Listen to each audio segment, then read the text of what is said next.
Olá para você, está no ar o Igreja em Saída, programa que deixa você bem informado e atualizado com as principais notícias da igreja no Brasil e no mundo.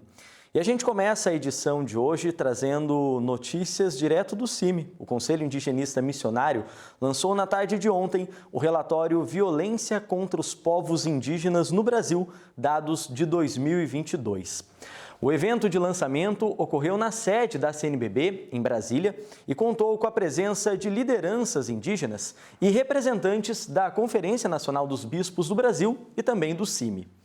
O relatório aponta, dentre tantos outros dados, que entre os anos de 2019 e 2022, os estados com maior número de assassinatos são Amazonas, 163, Roraima, 208 e Mato Grosso do Sul, 146.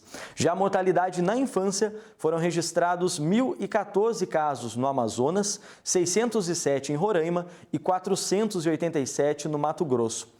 Erilza Patachó, a vice-cacica da terra indígena Barra Velha, relembrou a morte de um adolescente para falar da importância de uma ação efetiva do Estado que defenda os povos indígenas. A força do Estado brasileiro que está nos atacando, onde deveria estar junto, nos apoiando, nos protegendo, são os que são hoje os assassinos, que estão assassinando os povos indígenas hoje no Brasil. Não foi diferente que aconteceu com o Gustavo, de 14 anos,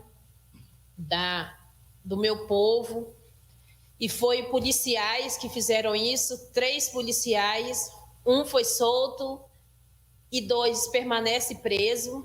A gente, que é o nosso território, que é nosso por direito, porque antes deles chegarem lá em nosso território, nós indígenas já estávamos lá. Eu acho que a própria história do Brasil já conta que os primeiros habitantes desse Brasil somos nós indígenas. A gente está só querendo um pedacinho do que é nosso, que foi tomado todo o nosso território. Eles que chegaram delimitando nossos territórios e hoje a gente não tem esse direito. Quando a gente vai à luta, nosso povo é morto. Dom Roque Palocci, presidente do CIMI e arcebispo de Porto Velho, falou sobre o papel que o relatório tem de denunciar as violações contra o território, a cultura e a pessoa indígena no Brasil. O relatório de violência contra os povos indígenas do ano de 2022 escancarou as atrocidades contra os corpos de mulheres, homens, crianças, jovens e idosos, a maldade assumida numa escalada de violência que não respeitou a vida dos seres humanos e da terra, como organismo vivo e vital para a vida da humanidade e das futuras gerações. Alguns perplexos, outros indiferentes e outros ainda com o sangue nos olhos assistiram à brutalidade do genocídio dos povos indígenas que aconteciam sistematicamente em escala progressiva de norte a sul, de leste a oeste do Brasil. E ao acolher os presentes na sede da CNBB, o secretário-geral da conferência, Dom Ricardo Reppers, disse que o momento era muito importante e que esse acesso às informações do relatório dava segurança e interpelava a todos para uma ação concreta. Esse relatório vai muito mais além do que simplesmente a reivindicação das políticas públicas necessárias. Quando vemos a grande questão da incidência de ações violentas contra a pessoa do indígena, nos assusta muito. E aí, os números em relação aos assassinatos, aos suicídios e à mortalidade infantil é algo que não tem como nós ficarmos alheios a esta situação de perda da dignidade da pessoa humana. Sigamos acompanhando essa causa, essa luta e fazendo o nosso papel enquanto cristãos também na luta pela garantia dos direitos desses nossos irmãos. Bem, hoje é quinta-feira, dia de contar com a participação do jornalismo da TV Pai Eterno aqui no nosso programa, sempre trazendo boas notícias, bons exemplos na nossa igreja. Quem está com a gente mais uma semana é ele, Wilker Oliveira. Wilker, bem-vindo. Obrigado, Guilherme. Ótimo dia para você, a todos que nos acompanham nesta manhã de quinta-feira. E eu trago boas notícias, né? É o seguinte, a solidariedade, o cuidado com o próximo são valores primordiais para todos nós que somos cristãos, né? E um exemplo disso é o movimento SOS, que ajuda pessoas em situação de vulnerabilidade social. Sobre esse assunto, a minha colega Daiane Rodrigues conversou com o padre Joaquim Parron, que contou um pouco sobre o trabalho desenvolvido por lá. Vamos acompanhar. Para levar dignidade a pessoas em situação de vulnerabilidade social, surgiu em Curitiba, no Paraná, o movimento SOS. Cerca de 2.000 famílias são beneficiadas com esse gesto de amor e solidariedade.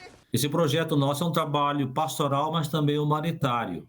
Hoje, nós atendemos uma média de 2.000 famílias com cestas básicas, cobertores, mas eu sempre digo assim, nós não apenas damos o peixe, mas também ensinamos a pescar. Então, além desse trabalho assistencial, fazemos uma promoção, dando pequenos cursos e encaminhando essas pessoas para o emprego, para o trabalho, ou seja, para que tenham um espaço no mercado de trabalho hoje.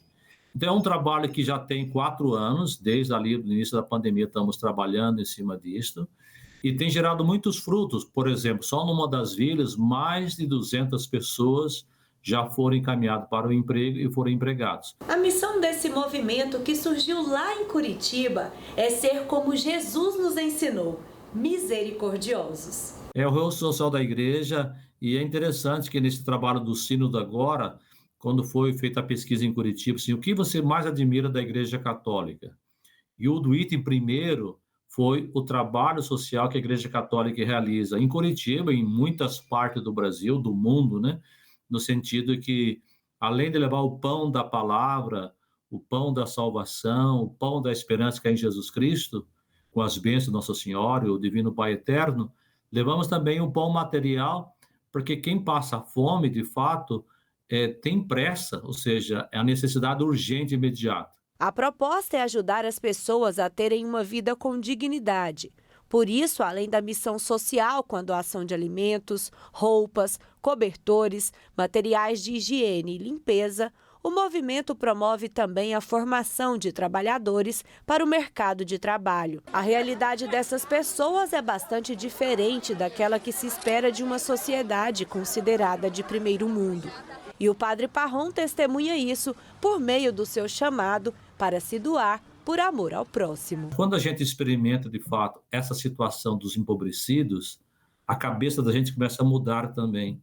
Porque o mundo da gente, que nós fomos criados, muito de nós, nos protege dessa situação. E a gente não consegue ver na televisão, talvez seja lá na África, lá na Ásia, mas é aqui no meu bairro vizinho, é aqui próximo de mim que acontece isso, né?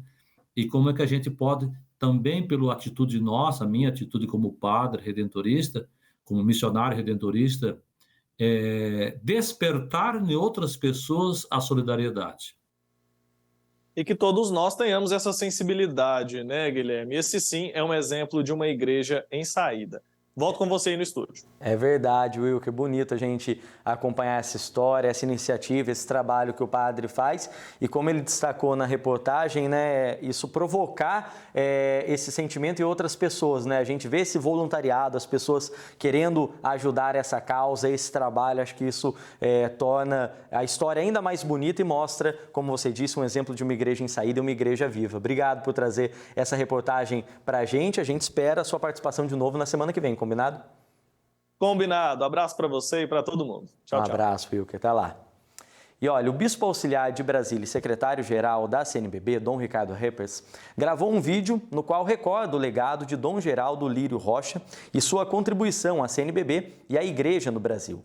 Dom Ricardo definiu Dom Geraldo, que presidiu a conferência de 2007 a 2011, como um homem de comunhão, um homem trabalhador e que fez tudo por amor. Lembrando que esse vídeo você consegue conferir lá no site da CNBB. E ainda repercutindo esse momento de oração e de luto para o povo de Deus, a Arquidiocese de Mariana divulgou ontem o trecho de uma homilia de Dom Geraldo no Santuário de Nossa Senhora da Saúde, em Ibiraçu, no Espírito Santo, onde ele dizia: nós também passaremos pela morte para chegar à plenitude da vida na ressurreição. Vamos conferir. Esta vida não morre, termina a vida terrena, termina o que é material, mas a vida do Espírito, esta permanece. e nós cremos na ressurreição. Jesus passou pela morte para chegar à ressurreição. Nós também passaremos pela morte para chegar à plenitude da vida na ressurreição. Creio na vida eterna.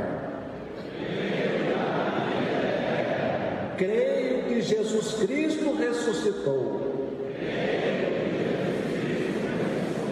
Creio em nossa ressurreição. Amém. Amém. Que Deus conceda ao arcebispo emérito o descanso eterno. Assim a gente encerra o programa de hoje. Agradeço a você pela companhia. Nos vemos amanhã. Até lá.